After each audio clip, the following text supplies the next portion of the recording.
Synthaholics. It's the Metal Podcast.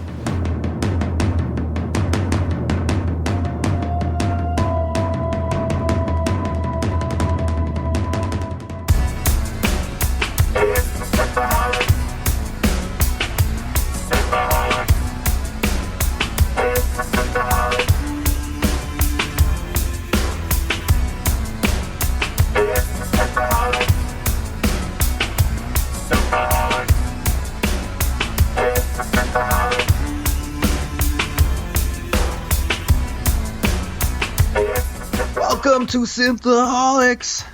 Thank you so much for downloading this episode.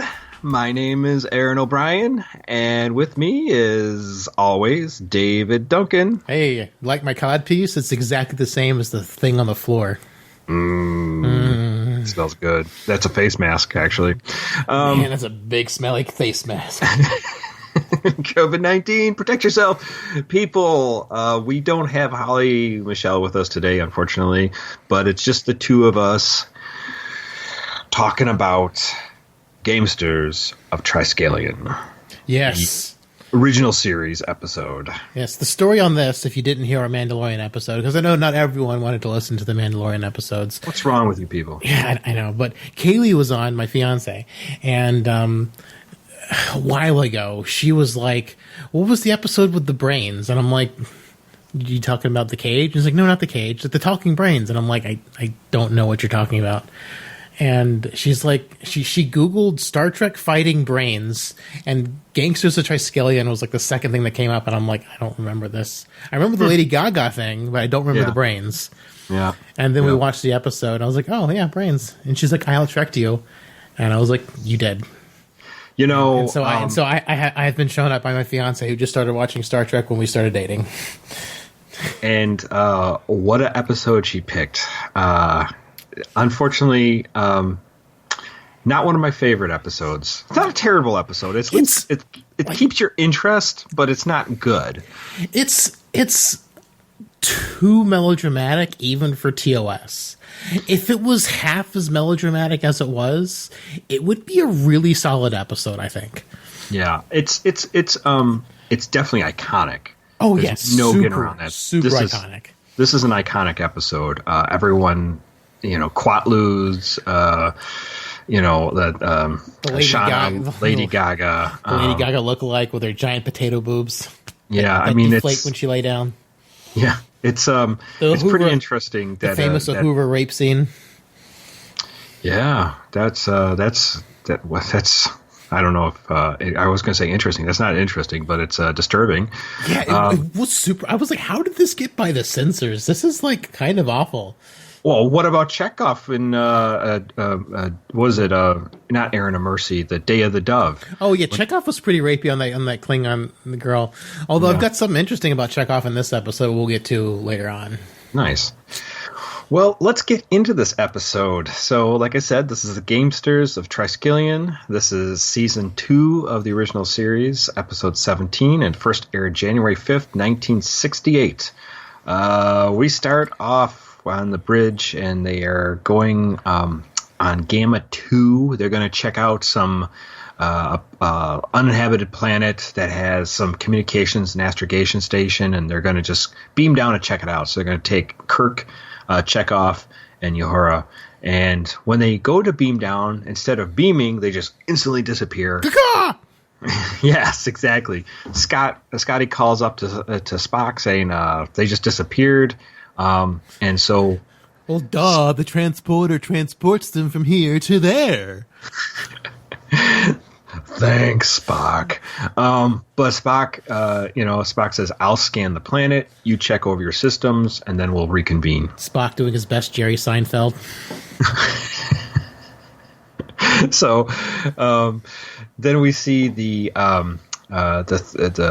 Kirk and Chekhov and Uhura. They didn't beam down, but they just kind of fall down in this planet. Hold on to your butts. Triskelion, which they don't know, but it's a trinary system. Not an octenary star system? Yeah, I guess not. I imagine trinary systems have to be just as rare too, because I know there's a lot of binary systems, but trinary systems, I'm not sure about. So there's a game. I think it's called Galactic Simulator or something like that. I've watched some funny videos of it where you just like put different. You can like mess with the galaxy and like planets and black holes and things and like do different things. This guy that makes really funny videos. I don't remember his channel off the top of my head, but like. Gravity is weird, and like make it like he was trying to do planets on around a figure eight around two different suns, and like it took like so many different Earths before he could get one to figure eight between them before without them being shot off into space. Well, that's the thing is like the gravities are so bizarre to do that dance to have an actual solar system has got to be extremely difficult. Yeah, you know, for that. I'm not saying it doesn't happen. I'm just saying it's got to be one of those things that's like. Very difficult to figure out. I mean, not figure out, but for it actually to happen naturally. Yeah, without them being flung off into space or being rogue planets or rogue getting stars. just eaten into one of the suns, you know, or a black hole. Yeah, yeah. So they're on this planet. And it's funny too because they're all laying on the ground. And they all have to get up, and it's funny because like Uhura's laying on the ground and no one helps her up. I really thought she's a strong, independent woman. She doesn't need no help from no man. I know, but it just be a gentleman thing to do. 1960s wokeness. Kirk just gets up and just like starts looking around, and they basically like Kirk surmised we're not on Gamma 2. I don't know where we are. And pops the guy with skin cancer and a cod piece. Well, yeah. So their communicators don't work, and then they're surrounded by all these weird creatures, these thralls, and they're all different aliens from different parts of the universe. I'm sad not one of them was a Klingon. I mean, come on, Klingons would just be eating this shit up. Oh yeah, I'm surprised but Klingons probably all get killed right away. They just suicide. Today is a good day to die. Yeah, exactly. So they're all basically and their phasers don't work. So hand to hand. Yes, hand to hand. Oh, Kirk gives the one guy with the huge pompadour an ass beating. So the rapey guy, Lars. Ooh, Lars, man, Lars. He ruined Napster. Now he's being all rapey. And after he beats up Lars, then one of the women come with their huge pikes and basically knock Kirk's back and knocks him down and has the sharp knife to his. So he's like, okay, I give up. Don't cut my girdle. Please don't. Don't cut my girdle. Anything but my girdle. So then all of a sudden we meet Galt. Galt is like a very strange character. He's in this long cloak, kind of Dracula looking. Looks like a bald Anton LaVey. But he's got his skin's all like crumbly and like he's peeling. He's like super sunburnt or he got skin cancer. Very weird. This is played. This guy's Joseph Ruskin, and he's played in a whole bunch of Star Trek. He's been in like a lot of small parts, but he's been DS9.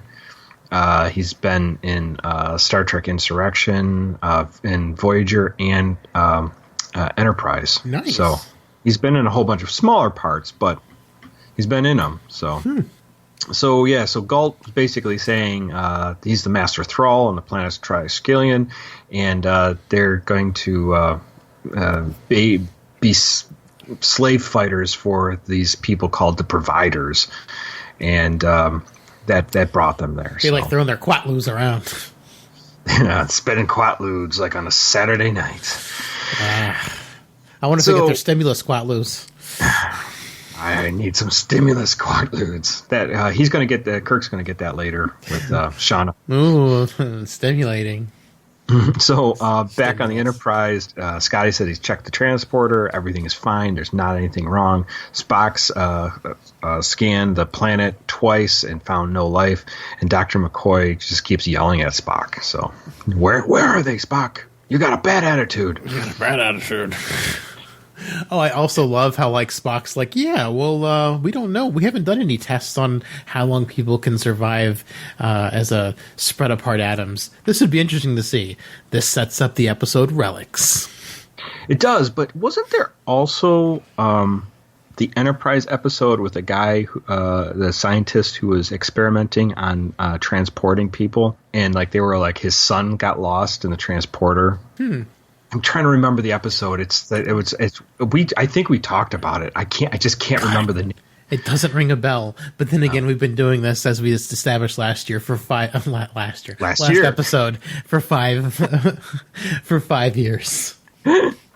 Yeah, we've talked about a lot of things, so I don't remember half the stuff we talked about. I don't remember what I talked about last week. So, Dr. Butt. Oh yeah, Dr. Butt. It's dark in here. Who turned out the lights? It's Dr. Butt. Proper Dave. Improper Dave. Hello, Dave. Hi, how you doing? Hey, I'm Bruce. Michael Caine. I'm Michael Caine. Oh, we can do Michael Caine all night and Holly won't get mad. Holly won't roll her eyes at us until she listens to it. It's funny because I can hear Holly's eyes roll even over Skype. Hey, but our friend Jerica, who's been on some of our episodes, when we do Michael Caine, it's her favorite thing ever. So shout out, hi Jerica. Hello. Hello. Hello. This is from us, Michael Caine. Hi, Jerica. Michael Caine. Anyways, where were we? Oh, yeah. Dr. McCoy is just pissed off at Spock. So, yeah, whatever. So, back on Triskelion, Kirk and Chekhov and Uhura are taking to their jail cells, and they're basically... Their thrall pen. And they're fashioned with these collars, too.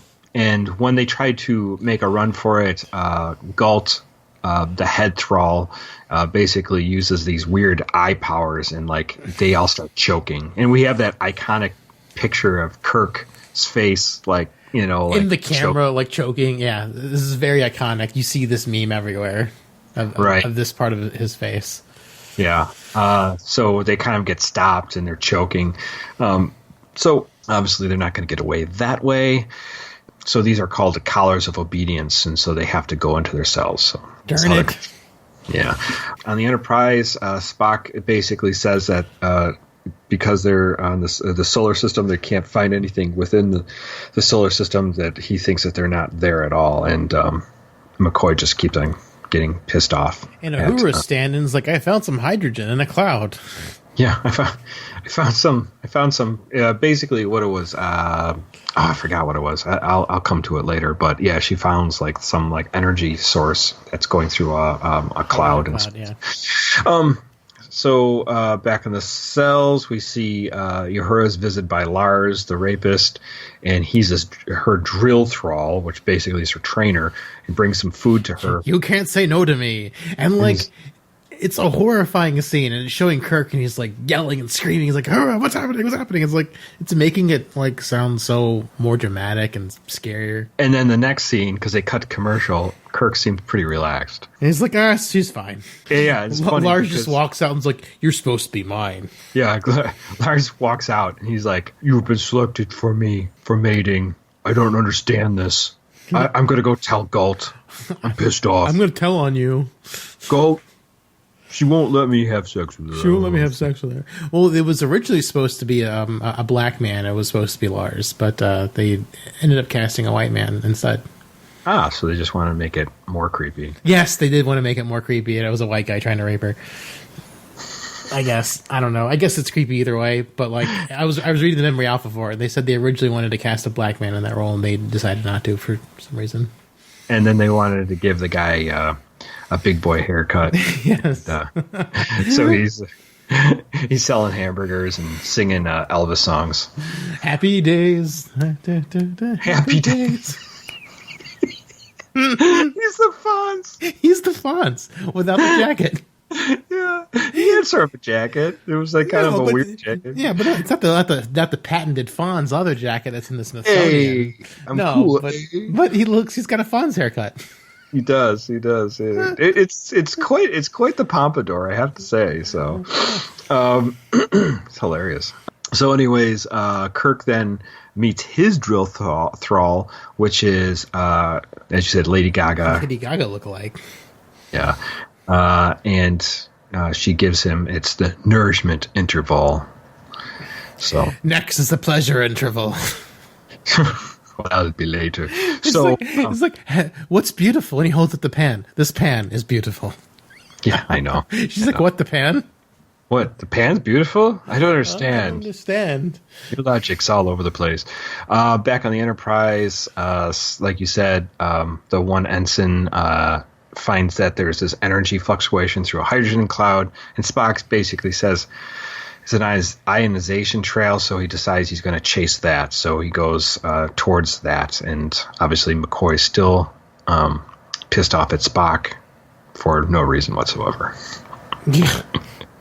Spock's just trying to do his job. I would just take a reason, even an emotional one at this point, so don't even start with me, McCoy.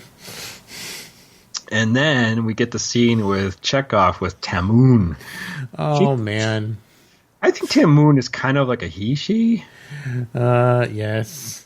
And so he's Chekhov wouldn't like it up the butt. He's like, you're you have wonderful muscles. Your voice isn't so wonderful. And he's like, Chick Ooh, oof. Chikoof. That is a sexy name. Maybe I will get selected for you. And he's like, he can't even make eye contact with her. It's so weird. He's like looking basically at the camera, which is very strange. And she's like, now take off your pants. I don't think so. No. I don't want to do that. She's like, I want to see your nuclear vessel. I'm going to stick my yellow banana up your wazoo. She's right from The Simpsons. She might be, yeah, actually. And this funny is, I looked her Tamoon up, and there's no known race, so she's just some weird race that they stole. That's totally They stole unknown. her from Springfield. Yeah, Springfield, it's a wonderful town. So, back in Kirk's cell, as Chekhov's being molested, Shahna is telling her he's talking about being slavery. So Uhura's like gets raped. Chekhov gets molested, and Kirk's like, "I'll do it. I'll take one for the team." He's like, "You can't rape the willing." I know. Basically, it's like, I'll take the green chick with the potatoes on her chest. He's like, I can't get down with her fast enough. I know. It's good. Would Kirk get with Tamoon though? Probably. Yeah, probably. I probably would. At least he'd work it. I think he'd have sex with himself. Yeah. What's with it? What's with you anyways? This episode is definitely a love him and leave him Kirk. I mean. Oh yeah, this is pretty bad. So, his training thrall is Shahna, and this is where you have the whole exchange. He's basically gathering information from him. So the providers, they bet these quatloos.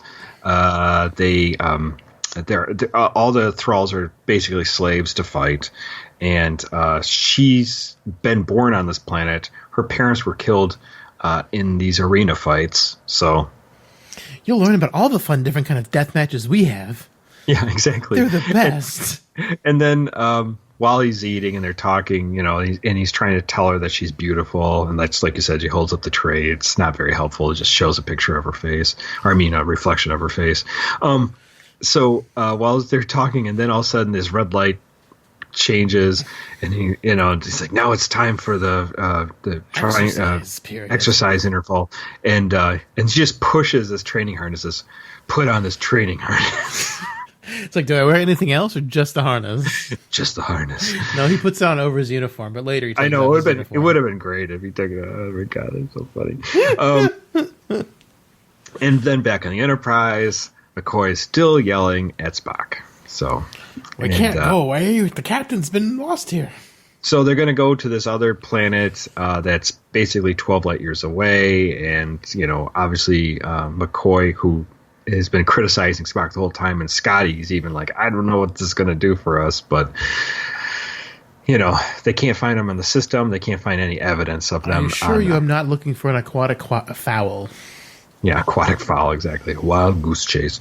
And then in the arena, back on Triskelion, they are training, and then Gulp brings this other man who's disobeyed a command, and they're going to use him as target practice. And then he wants Uhura just to stab him, I guess. And she goes, I'm not going to stab this guy. And then Kirk, and basically Galt wants her to be like now the stand-in for this guy because she's not listening to orders. And Kirk's like, no, you'll do it to me because I'm responsible for my crew's actions. And then he starts, his wrists are bound, and he starts being whipped by this giant caveman. The caveman of wonders. This guy should have been the Klingon or something. Come on. Yeah, Kirk needs more Klingon hate fuel. Yeah. Yeah, right. Not only did they kill my son, they whipped me on Triskelion. Whipped me on Triskelion. And it wasn't even a sexy Klingon, so I couldn't even get turned on. Exactly. So his name's Klug. Klug. Klug. And sounds like a Klingon name. It does, totally. So Kirk's being whipped, he's kicked around, and he's definitely not doing well. Shahna, during a 10-minute break or something like that, Shahna gives Kirk some energy drinks, Red Bull. Gives him some Red Bull vodka. Gives you wings. And then he's like, yeah, he's blind in one eye. You should go for that other eye. And he's like just flailing this net around, doesn't do anything with it. Yeah, those nets I never got. Like, what's that supposed to do? Even in the Gladiator movies, I never understood. Like, threw a net, and then what? They can't get out of the net? Like, I guess it's like throwing a blanket on me. Well, I guess it's distracting enough so that they can just get an easy stab. Distraction. So, during the fight, Kirk ends up getting... undoing his bonds behind his back because his hands are tied behind his back, and then he uses that to do some Kirk jiu-jitsu, Kirk fu, basically, and he gets the strap around Klug's neck and strangles him. So in this, after he defeats Klug, gets the providers all excited, and they start betting on the quatloos. 1,000 quatloos for the new ones. Yes, and so they get little colors on their necks, and they're bought by one of the providers. And then we jump back to the Enterprise, and Scotty and McCoy are still being jerks. What else would they be? Yeah. And it's funny too because I think it was this scene where Spock goes, "Unless you're planning a mutiny, I'm in command, so shut the fuck up." Pretty much. It was like, what are you guys just gonna sit there and just like, you wouldn't do this with Kirk. But Spock turns to them and says, "Sheer fucking hubris." Sheer fucking hubris. Exactly. Admiral Clancy's favorite line. Anyways, then we have Kirk and Shahna taking a little jog in the countryside. A 3-mile jog. And to the set of the Salt Vampire. A man trap. Was it? They took a walk to the man trap set. Oh, that was the man trap set, wasn't it? Yes. Looks very... I knew it looked familiar. I didn't know where it was. The man trap. So... The man trap family.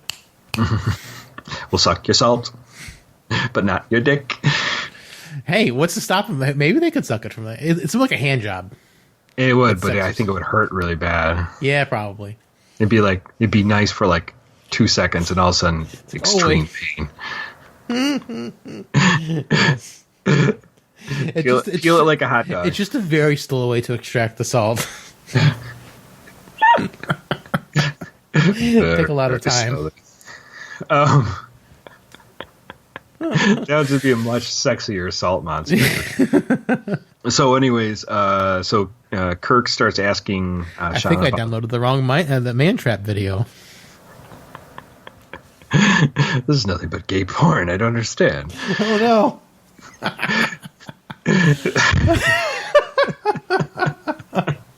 Touché. So now you can't get out. I'm stuck. So this is everywhere. Oh my god! Get it out of my face! The Salt Vampire was really a guy the entire time. Oh no! That guy was just shacking up with this gay guy. He's like, yeah, but he just looked like a woman, just to past his sensibilities. Yeah, just so he could keep going. Mm-hmm. So anyways, back on the countryside run, Kirk starts talking to Shahna about love. This is what love is. We the choose each other. providers, if they ever have, if what they look like and all this stuff. And, like, what's this place? And it's like, these places not used. They're just ruins, just some old part of their civilization that crumbled. The man-trap set. We're not supposed to talk about it. We can't talk about it, Kirk. And we're not to speak of these things. And then Kirk starts talking about love because he talks about his planet. And then, and Shauna's like, well, we do this thing called free love where we stick our dicks wherever we feel like. It's like, I don't know about this. Kirk's like, okay. Well, anyways, so Kirk ends up asking her too many questions, and then the provider starts activates her obedience collar and starts choking her. It's me you want. It's me. Stop it. Yeah, it's like, why you're killing her? Yeah. Like really a lot of overacting for Shatner. Very melodramatic. Star Trek has always been, and I guess it still is, and this Discovery is super melodramatic, and it's just when they get too melodramatic, it just turns me off a little bit. Oh, that Shatner screaming up in the air was so silly. Yeah, it is. So then they stop choking her out, and because Kirk's saying, "Why don't you torture me instead?" kind of thing, and they stop. Do it to me. I'll give you some salt. I'll give you salt. I've done this before. Very small doses. And when they stop choking her, I turn off Shauna's collar. She's, after she comes to, she's like, basically, like, why did you say that you'd take the punishment on my behalf? And she's like, that's what we do. We help each other. And then they kiss each other. Is that helping me? Yes. It's helping me too. Yes. It's helping me. I'll help you through this take your pants awful off, episode. and I'll help you some more. It's really good help. So they start kissing, and she's like, I didn't know it could be like this between two people. And this is when Galt shows up and Cox blocks Kirk. Damn it. He shoves his codpiece in his face like, no. Codpiece for you. He's like, there'll be no punishment because providers think you're funny. Kirk, go home. And he walks her home, So back on the Enterprise, Spock asks Scotty if he can get a little faster than Warp 6, and Scotty says, I think we've gone too far. You shouldn't go any further. So on this one, he brings up the mutiny thing. So, but then they come to agreement that they'll give Scott, that they'll go back to Gamma 2 if he doesn't find anything on this planet. And if I remove those tardigrade eggs, it might get 7.1. Yeah, that's right. So exactly. From that short track. Yeah, I know. The tardigrades are living inside while Kirk and Connor bludgeoning each other. Yeah. The tardigrade eggs are still there because they don't leave until the Enterprise blows up in Wrath of Khan. Nice. No, Star Trek 3. Star Trek 3. They're still there. They went through an entire refit, and they didn't notice the eggs. Nobody found these things? What? Sorry. Short treks don't make any sense either. No. So Shahna, next scene, brings Kirk some more of his nourishment interval, and then she's kind of put off, and she feels strangely. She's like, I don't know if I like this strange feeling. He's like, well, pull out your potatoes. Ooh la, ba ba, ba. I'm a vampire in the American Horror Story. Na na na na. So blood. He starts kissing her, and then he just knocks her out. Yeah, it's like, I'll help you some more. Bam. Takes her key, frees Chekhov and Uhura, and they start running, take a run for it. And this is out in the arena area, and that's when Galt shows up and chokes him with her collar. And the provider says this is just a warning. So. Oh, no. So the Enterprise shows up and tries more, Daddy. Yeah, more, and they do find that there's some kind of thing going, life forms on the planet, and they decide to start scanning.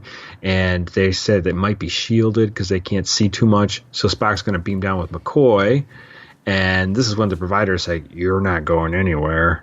And somehow Kirk can talk to Spock and McCoy from the planet. Yeah, he's very loud. You're killing her. That's how they knew it was him. The bad acting going down on this planet. Yes.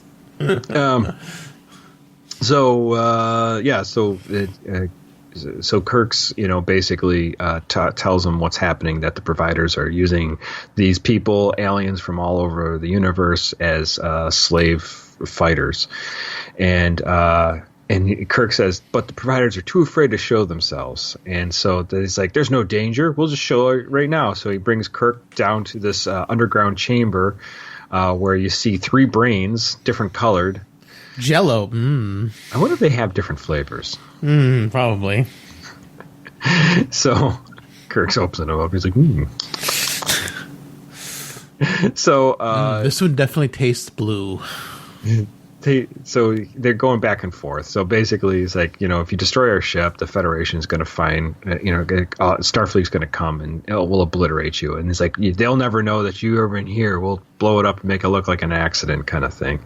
So Kirk kind of appeals to their great intellect, because he says, you used to be like us and you evolved into higher beings that's just more cerebral.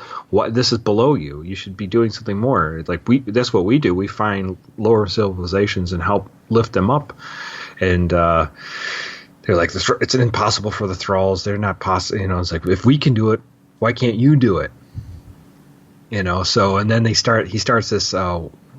I think he mentions just wager, just out of a a comment, and then they're like, wager. Wait. Tell me more about this wager you're talking about. So you suck my dick, and we get to leave. So how does this help us? I don't understand. What does it do for us? Salt? You'll get to know. Yeah, salt. Yeah, you can You can each extract 1 drop of salt. You're thinking of another creature that used to live on this planet. So Kirk basically makes the offer, says, "We'll do a fight, and if we win, then we get to go free, and the thralls get to have go free as well. They and get to have society. You give them a society and teach them how to do self-governance. And if we lose, then the Enterprise and its crew will be the best thralls you ever had. The best fighters that you ever had." And the provider's like, you drive a hard bargain, Kirk, but one last thing.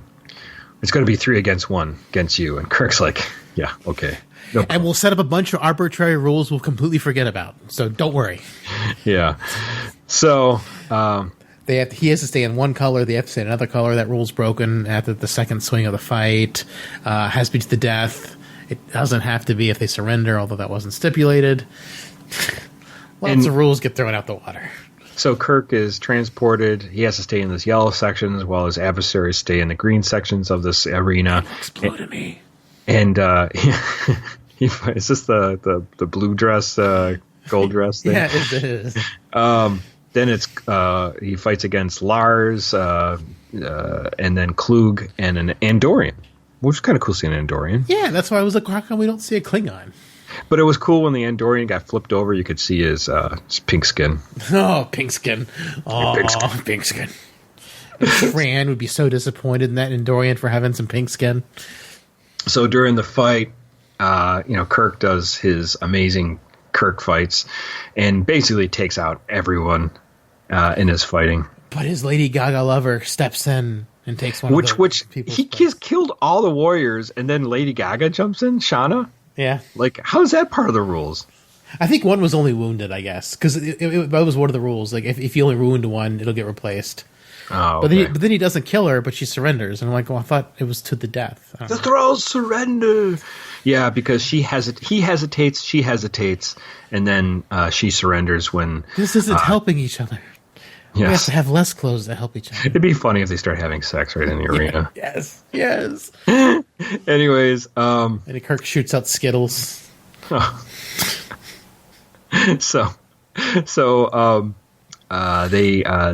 The providers they hold to their agreement, and the collars go off, and Kirk just says goodbye. And he very dramatically removes and throws his. Yes, there was he was like, I need to do this like Spartacus. Yeah, it was like so out of place looking. It's so weird. So, and then, Shahna, Lady Gaga, tries to like, can I come with you? And he's like, no, you have to stay here. You have to stay here, and there's so much you have to learn. There's so many other women I have to cock tease, and you're just not smart enough. You're just going to get in the way. It's like, if I was stuck here, I'd stay with you, but see ya. Yeah, and he beams up. Love him, leave him, Kirk. And then like it ends with her just like looking up into the stars, and she says something also very melodramatic. She said, "Goodbye, Jim Kirk. I will learn and watch the nights, the lights in the sky, and remember the way you helped me." So, and the episode ends, and it's so melodramatic, it's painful. Dave, what do you want to say about Gamesters of Triskelion? My fiance showed me up. I did not remember Talking Brains. It, for the life of me, was not the most memorable thing. I mean, because I was like, I thought she was talking about the Lady Gaga episode, and I said that, but she didn't. But I didn't remember the brains, and so it was just, she showed me up. It was pretty awesome. She tested my tech knowledge, and I failed. You failed. I failed. I didn't remember the Jello brains, but I shan't forget the Jello brains now. But yeah, I mean, it's very iconic. Like lots of really iconic scenes. I mean, like the dude with the eyes is super iconic. The Kirk choking, like, facing the camera is pretty iconic. Like there's a couple times where they reference this. I think this was referenced in The Simpsons and in South Park. Yeah. Tons of references. Like, it's come up several times and in other things. Right. I did want to get to the part about Chekhov that I want to say earlier. I did a little more digging into this episode. So originally, it was supposed to be Sulu, Kirk, and Uhura that go down to the planet. Okay. Yeah, but Sulu had to shoot something. He was shooting something in Atlanta, like Green Beret or something. I can't remember what it was. Oh, okay. Right. He was in another movie, yeah. Yeah, he was shooting something, and he was... I'm looking for it right now. Yeah, he was filming... He was in Georgia... George Takei was in Georgia filming the Green Beret, and the part was written for him, and he couldn't make it back in time, so they just switched it off and made Chekhov that part. It's just kind of ironic and funny that Chekhov's like trying to shy away from this girl, and it's like, if it was Sulu, it sort of makes sense since George doesn't like. Oh my, yeah, he likes the man folk, but I know Sulu was never gay in the show. He was definitely portrayed as straight in the show, but it's just kind of funny that like he was supposed to be this character, and the scene was him shying away from a girl instead of like being interested. Like Kirk would definitely be interested, So it's just kind of funny that juxtaposition was there, and like it would play so much different with Sulu there probably too. George Takei is a really good actor, and Walter Koenig's okay, but Walter Koenig was also really young and inexperienced at this point. I think this is probably one of his first acting gigs, I would imagine. I think it was in something smaller before this, but nothing big. Yeah, before Star Trek. What else about the episode that you liked or disliked? Or I mean, yeah, it's a love him and leave him Kirk episode. The melodrama is just drips from the episode, like almost to the point where it kind of makes me uncomfortable. Like, I just get like this weird uncomfortable vibe, and it's hard to explain. I mean, do you kind of know what I mean? Like, it's just so. Honestly, it's just like they trying to push like this boundaries of like this like high stakes, and it just wasn't there, Yeah, everything was just like, okay, this is like he's like trying to explain to Shahna that this is slavery and it's wrong. It's like, yeah, duh. Yeah, I don't know. It seems like I feel like this episode is like. This like story is done in Star Trek, the original series, a couple times. You know what I mean? Like they kind of like reuse the same idea. And they just kind of like rejiggered them a little bit, right? For different episodes. So I don't know. I can't think of any episodes off the top of my head that's exactly like it, but it feels like something familiar and isn't as good as another episode, possibly. It's interesting. It's just weird how like this episode's kind of like okay, not great, not terrible, but it definitely has those iconic scenes in it that everyone kind of knows and remembers. Right. Like the Lady Gaga thing, like she's super iconic. Like she's like a weird character, and Like the internet outfit. too. The internet has made this episode even more iconic with all the goofy like there's a memes like, see there, Lady Gaga, that's Earth. One day you'll be a star there and stuff like that. Yeah. And there's been also, I think there's like one video where she's being choked and it makes it like Kirk's like kind of like getting like sexual with her because he's holding her and she's like just going back and forth and they just kept on going. Like a weird edit, yeah. Yeah, there's stuff like that. I haven't seen that one, but yeah, the Lady Gaga, this You'll Rule Earth One Day, and yeah, the internet's done some interesting things with Star Trek as far as like making things like super iconic, like Captain Kirk's dildo. That's like literally a Twitter handle for someone who has that as their profile picture. Yeah, I mean, this is a perfectly average episode. I mean, like, I don't think this like gets into anything groundbreaking for Star Trek. I mean, slavery being bad comes up again and again and again. So this doesn't really hit anything new on a deeper level. For me, anyway. How about you? Yes. Is the episode iconic for just all the references and how silly it was? Yes. Obviously, people have referenced this for quite a while. Like you were saying, The Simpsons, Futurama, a whole bunch of other things have used it. Quatloos have been used for lots of different things as jokes, like wagering quatloos. Like especially when I was growing up, like it was a nerd reference. Like how many quatloos would you wager? You know? Yeah. The knives the thralls had were from Mira Mira. Yes, yeah. I noticed that, and I was like, are they? And then I looked up the Memory Alpha, and they, in fact, are the same props as from Mira Mira, the Mira episode. I'm like, huh. And honestly, this is not really that. See, like, the writing is kind of like, first of all, the jumping back and forth to the Enterprise and McCoy just giving Spock shit. It's just like there's no real tension there. You're like, he's in command. Shut the fuck up, McCoy. Go back to sickbay. You know.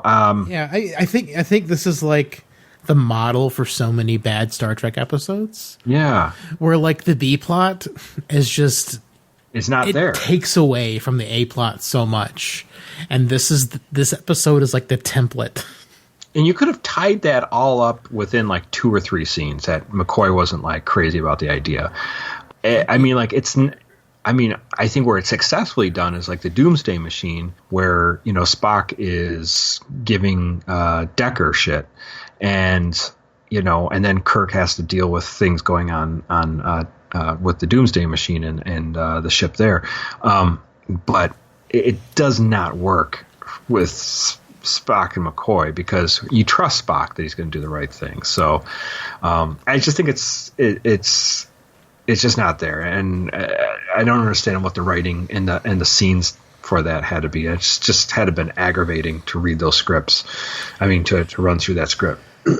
Yeah, it didn't tread a lot of new ground on the scenes. It's sort of like the Narek Soji scenes in the first half of Picard. They just showed the scenes and they didn't really move anything along. Yeah, it's the same scene over and over again. Yeah, would have been like the fighting and the slavery thing. Yeah, I mean, slavery bad, get it, and it's not a terrible concept. And obviously, this is 1968, so they don't have any real budget for this, but this would be cool. This episode would be cool if this was like a Gladiator kind of thing with like a huge audience and stuff like that. Yeah, like if it's just strange that they're just fighting for these 3 brains that they can't be seen or anything, and it right. Seems like it's a really low stakes. Yeah, I mean, people are dying. I mean, like if he's hollow, you know. Yeah. Yeah, I mean, like they could have, like if they would have focused more on that, if it was more a Gladiator thing and like more epic feeling, that could have like elevated it a little bit, and a little less of the B plot might have helped too.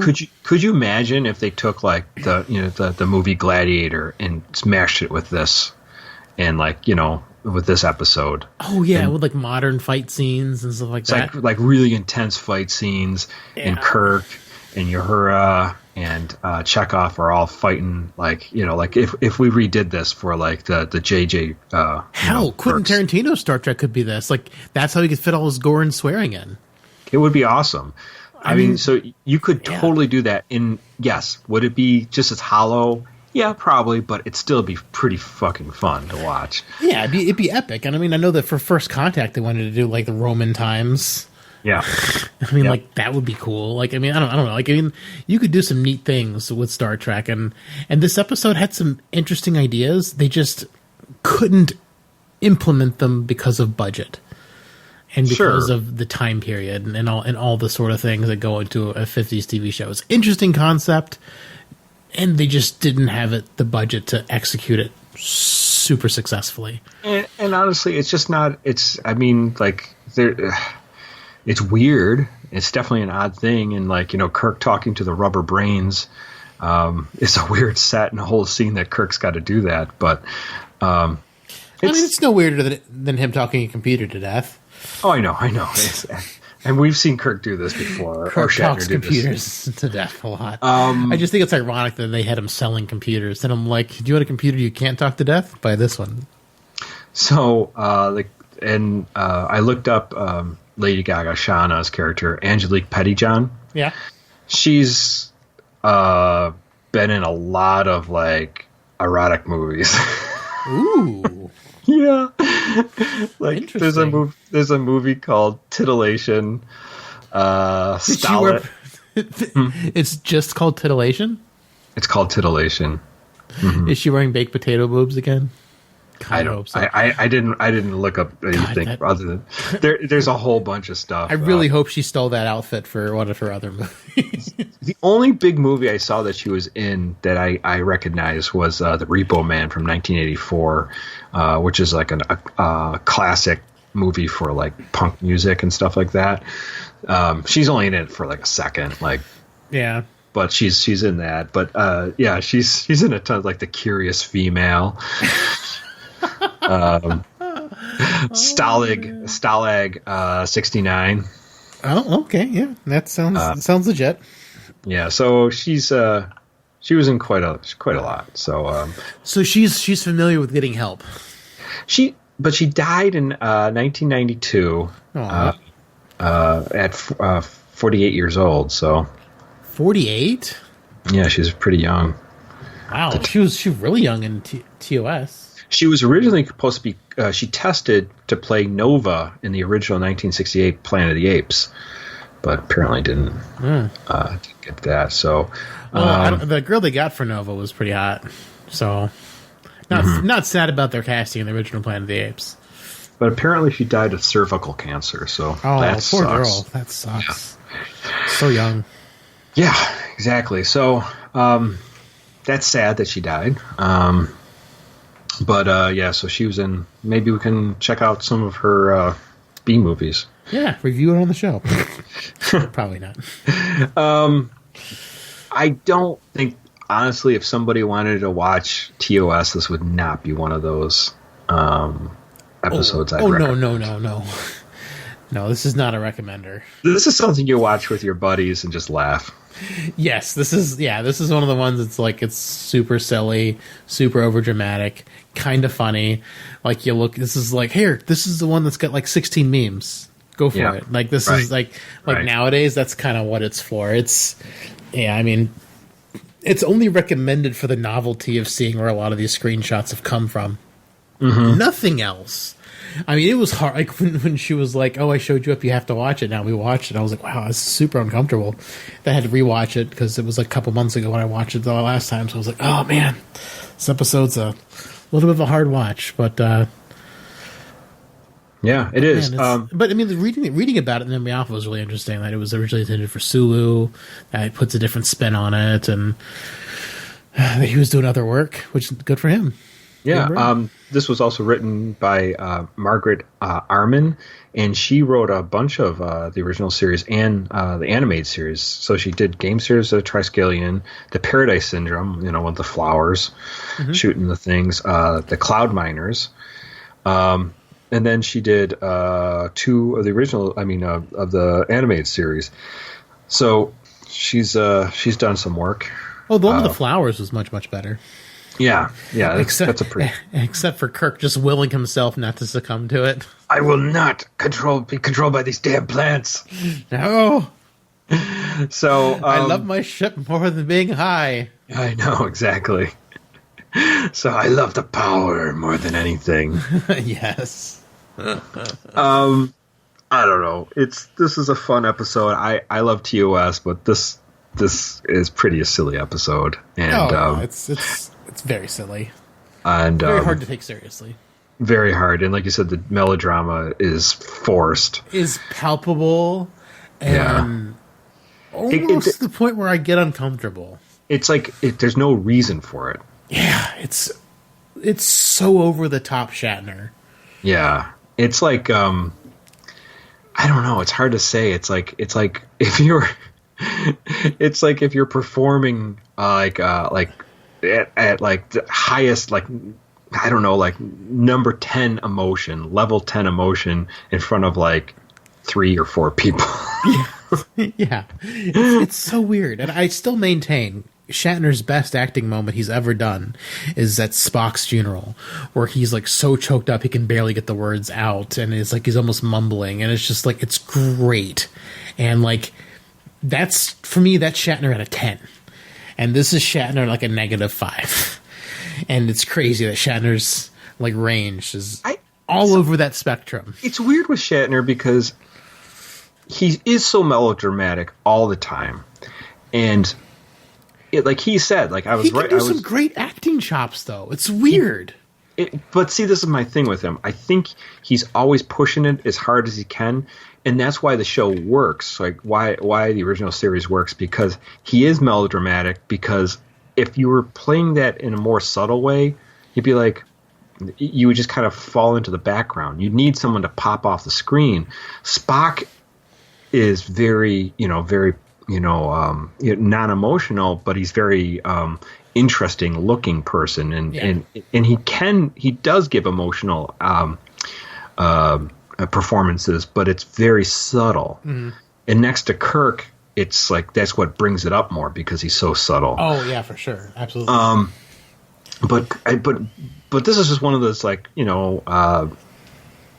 Shatner shot and he missed, it's just like, or maybe the directing too, or whatever, everything, the editing made it look it just all looks silly. And especially it doesn't age well, because you're looking at it now like, okay, well, you're killing her.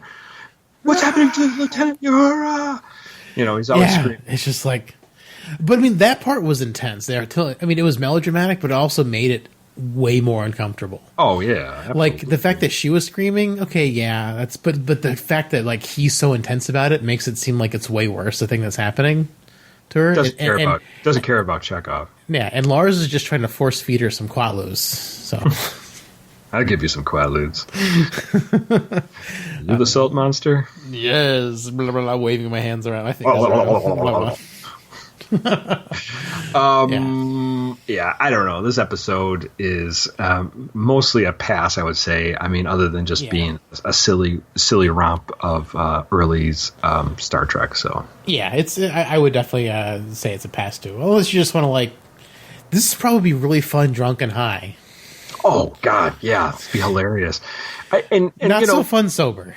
No, and you need to. I mean, if you're obviously a Star Trek fan, you should watch it once. I mean, like, if you're a fan of Star Trek, you should watch everything once, no matter how bad we say it is, no matter how bad anyone else says it was. If you're a Star Trek fan, you should watch everything Star Trek. You take your medicine. You do it. No matter how bad it tastes, no matter how bad we tell you it tastes, you watch it. No, because everyone has a different opinion. Like, even when we talked about Picard, Aaron and I kind of had the same. We had the same kind of thoughts about the show, but he came on the side where he still enjoyed it despite the problems, and I didn't because of the problems. Mm-hmm. And so, I mean, it's everyone's got a different take on things. Even though our general thoughts were the same, our conclusions were different. Yeah. So some people might love this episode. It might be their favorite episode. If you haven't seen it yet, you got to give yourself a chance to find out. Yeah, I think there's a lot of great original series, but this one you could just pretty much walk away from and see once and maybe never see again. It does have those iconic moments, but that's about it. So yeah. Absolutely. And like you said, like Futurama, I think South Park, Simpsons, I think so many things have parodied this episode. There's been a zillion. So it's like it's references so weird off of this. Yeah, it's so weird that this episode is so referenced, but so mediocre. I think because it is so. I mean, it was. First of all, you got to think about it. 1968, and there's this girl in this Potato really outfit. skimpy outfit, green hair. What young man is not watching that? I guess. And you just didn't see that stuff on TV. Oh, I mean, it took, I'm took sure years for that to show up. I'm sure, like for like young guys, like Star Trek was just great for like just seeing a bunch of weird stuff and finding out kinks you didn't know you had. Could you wrap yourself in tinfoil? Could you do the tinfoil boobs thing? I just think that would be great. I'll poke a fork in it and see if they're done. Yes. Why won't you call me back? We'll talk about love and I'll show you the stars. Yeah. Yeah, I don't know. It was a weird time. weird Yeah. And the thing is, the people who were creators in the 90s saw this growing up. So, I mean, yeah, I guess it makes sense why this episode could be so fondly remembered by the young guys who were impressionable and saw a hot green-haired Lady Gaga wannabe. Yeah, right. Actually, she was the original Lady Gaga. She was the original. Lady Gaga stole her look, I guess, probably. Yeah. Well, Dave, should we wrap up? Yes, indeed. Triskelion. Wrap it up in tinfoil. Got to pop it back in the microwave. It's not quite done. Not done yet. Well, everyone, thanks for listening. This episode, as all our episodes, you can find at synthaholics.com. So please check us out there. And you can always join us here at the Facebook group, Facebook/groups/Synthaholics. And join in the fun and banter there. Lots of memes, a lot of talk about Picard and all sorts of stuff. So good stuff. Not only at synthaholics.com can you find us, but now you can find us at the Geekiverse. Oh, yeah, the Geekiverse. I forgot to mention that. So we are now part of the Geekiverse Media Network. So you'll find us on there, geekiverse.com, and we'll be putting our shows up there. Nothing's really changed with our show, just a different way of people can hear of us. Another place people can find us. Yes, exactly. Also, you can download it, or not download us. You can find us on Twitter at Synthaholic Duo. You can find us on... Aaron O'Brien is now in control of that Twitter. It is much more active now. Thank you, Aaron. I'm so bad at Twitter. It's all right. I don't understand how Twitter sometimes what gets people interested in not, but people do for some reason. You shout into the void and people call back sometimes. So. Maybe we should put the Lady Gaga lookalike on there. Oh yeah, for sure. You can also find us on Instagram at synthaholics.podcast. You can find us there. Mm-hmm. And email us if you want to talk about Gamesters of Triskelion. If you have any other thoughts or knowledge or anything else you want to tell us, so you can go to synthaholics@yahoo.com and just let us know what you think. And then, as always, if the show is something that you find valuable and you want to help support, you can go to our Patreon, patreon.com/synthaholics. That's a great way to support us. And as always, a great way to support us for free is by telling your friends, your classmates, your boyfriend, your girlfriend about us. All the people you're Zooming during quarantine. Yeah, to let people know. Or just share us on social media. They're bored. Social media. Trust us. Yeah.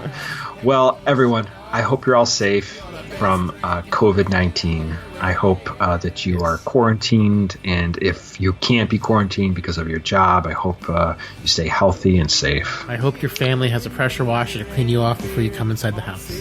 Yes. Use the brush. Well, as we always say, live long and prosper, one and all. Well, McCoy, my boy, come mix me a drink.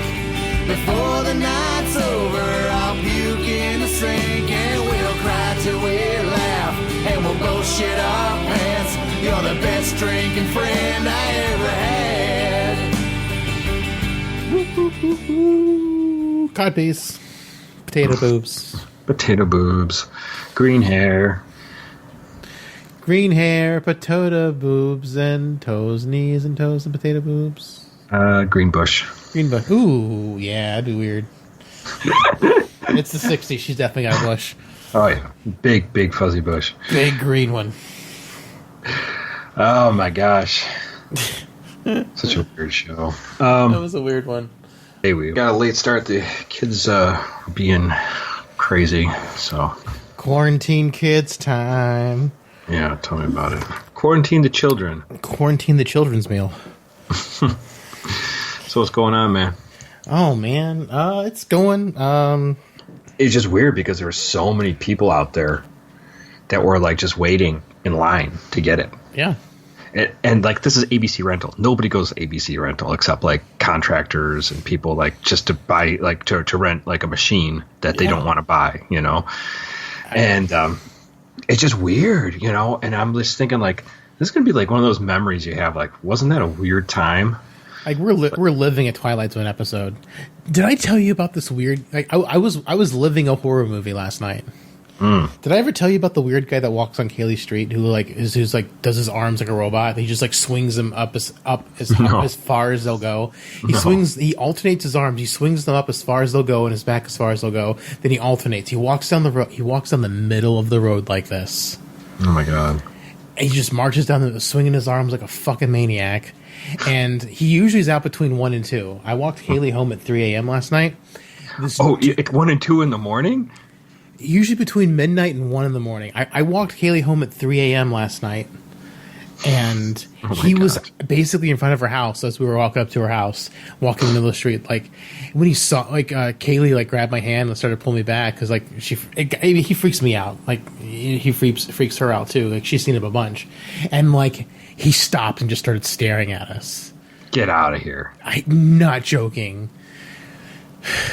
And then we crossed the street and like went over to her house, and he was like still kind of staring at us, walking very slowly and doing his arms very slowly instead of his fast robot arms. He was doing slow robot arms, like watching. He's fucking creep. Wow, fucking creepy. I don't know. Have you heard the creepy pasta, the Smiling Man thing? Yeah. That reminds me of Smiling Man because I can't see his face. It's just like this dude, just like fucking like creepy, and like Kaylee's like, don't go the same way he did.